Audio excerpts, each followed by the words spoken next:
Bismillahirrahmanirrahim. Assalamualaikum warahmatullahi wabarakatuh. Alhamdulillah, bertemu lagi kita pada hari ini, saudara dan saudari semua.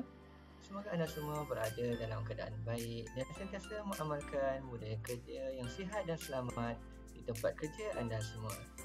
Baik, pada hari ini saya akan berkongsi dengan anda semua berkenaan dengan peranan dan tanggungjawab Safety and Health Officer SHO. Seseorang Safety and Health Officer SHO wajib menjalankan tugas-tugas seperti berikut. Yang pertama, memberi khidmat nasihat kepada majikan dan pekerja. Tuan-tuan sebagai SHO perlu menasihati majikan atau mana-mana orang yang bertanggungjawab bagi suatu tempat kerja mengenai langkah-langkah yang perlu diambil bagi kepentingan keselamatan dan kesihatan orang-orang yang diambil kerja di tempat kerja. Yang kedua, membuat pemeriksaan di tempat kerja. Tuan-tuan perlu memeriksa tempat kerja untuk menentukan sama ada apa-apa jentera, logi, peralatan, bahan, perkakas atau proses atau apa-apa jenis kerja kasar yang digunakan di tempat kerja yang boleh menyebabkan kecederaan anggota ke atas mana-mana orang yang bekerja di tempat kerja.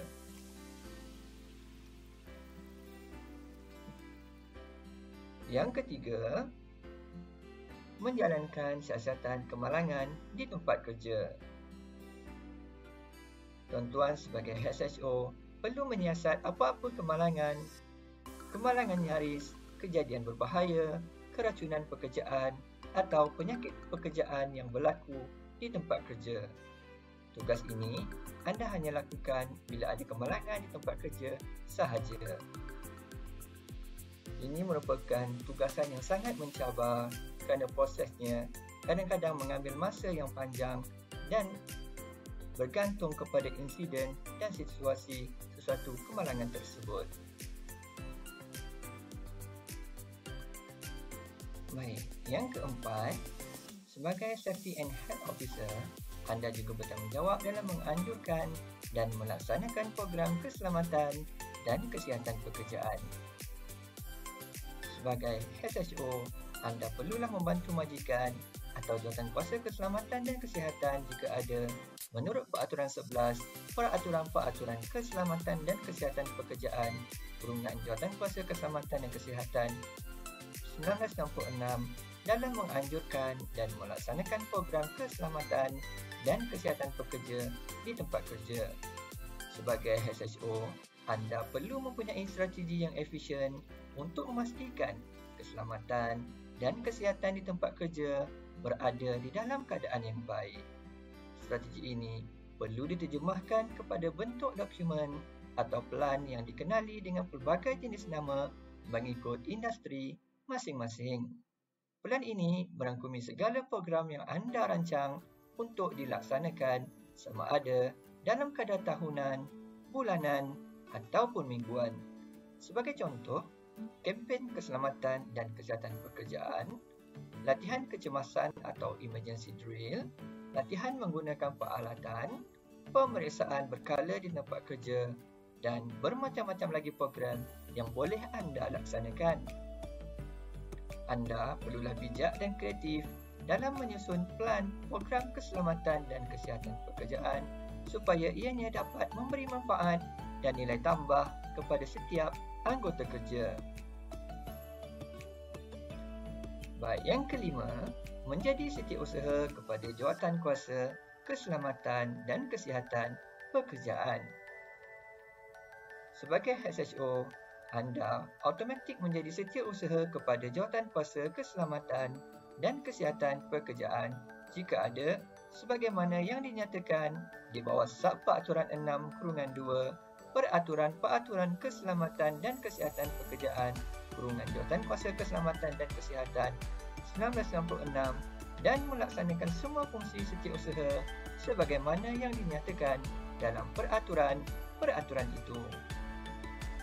Anda perlu mencatat segala minit mesyuarat yang dibincangkan di dalam mesyuarat tersebut. Kemudian, segala minit mesyuarat itu perlulah dikumpulkan dan didokumenkan untuk rujukan akan datang. Yang keenam, membantu JKKP memeriksa keberkesanan langkah diambil bagi mematuhi akta dan peraturan. Sebagai Safety and Health Officer, tuan-tuan adalah bertanggungjawab untuk membantu jawatankuasa keselamatan dan kesihatan dalam mana-mana pemeriksaan suatu tempat kerja bagi maksud memeriksa keberkesanan apa-apa langkah yang diambil bagi mematuhi akta atau mana-mana peraturan yang dibuat di bawah akta itu. Setiap apa yang dibincangkan di dalam mesyuarat jawatankuasa keselamatan dan kesihatan telah pun diminitkan. Jadi, tugas anda sebagai Safety and Health Officer ialah memeriksa atau memastikan setiap tindakan yang telah diamanahkan kepada orang yang bertanggungjawab itu telah dilaksanakan. Apa yang penting? Walau apa pun langkah yang dilaksanakan, pastikan ianya memberi nilai tambah kepada syarikat dan pekerja-pekerja lain. Dalam masa yang sama, anda juga perlu ingat ianya mesti mematuhi akta dan peraturan keselamatan dan kesihatan pekerja yang telah ditetapkan. Baik, yang seterusnya, yang ketujuh, sebagai Safety and Health Officer, tuan-tuan juga adalah bertanggungjawab mengumpul, menganalisis dan menyenggara statistik kemalangan, kejadian berbahaya, keracunan pekerjaan atau penyakit pekerjaan. Tuan-tuan perlu memungut, menganalisis dan menyenggara statistik mengenai apa-apa kemalangan, kejadian berbahaya, keracunan pekerjaan atau penyakit pekerjaan yang berlaku di tempat kerja. Tugas ini jelas seperti yang diterangkan di dalam peraturan. Sebagai SHO, anda perlu memantau dan mengemaskini statistik ini.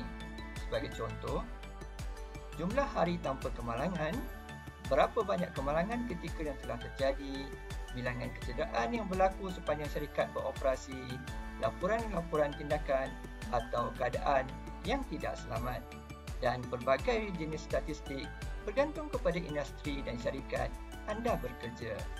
Dengan statistik-statistik inilah akan menunjukkan prestasi keselamatan dan kesihatan syarikat sama ada berada dalam keadaan baik atau kurang memuaskan. Yang ke-8, membantu mana-mana pegawai menjalankan tugas di bawah akta dan peraturan.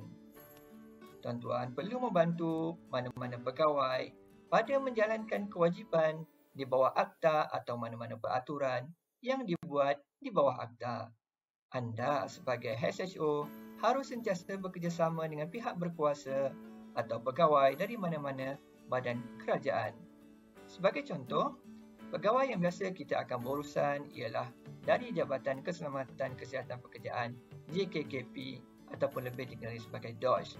Jika mereka hadir ke tapak kerja untuk tugasan audit, maka kita sebagai SHO perlulah membantu mereka untuk mendapatkan kebenaran daripada majikan agar mereka dapat melaksanakan tugas wajib mereka seperti yang dinyatakan di dalam akta dan peraturan.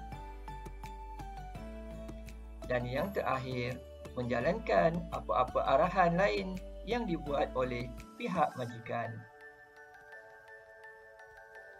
Tuan-tuan perlulah menjalankan apa-apa arahan lain yang dibuat oleh majikan atau mana-mana orang yang bertanggungjawab bagi tempat kerja atas apa-apa perkara yang berkaitan dengan keselamatan dan kesihatan di tempat kerja. Alhamdulillah, setakat ini dulu perkongsian ringkas saya pada hari ini.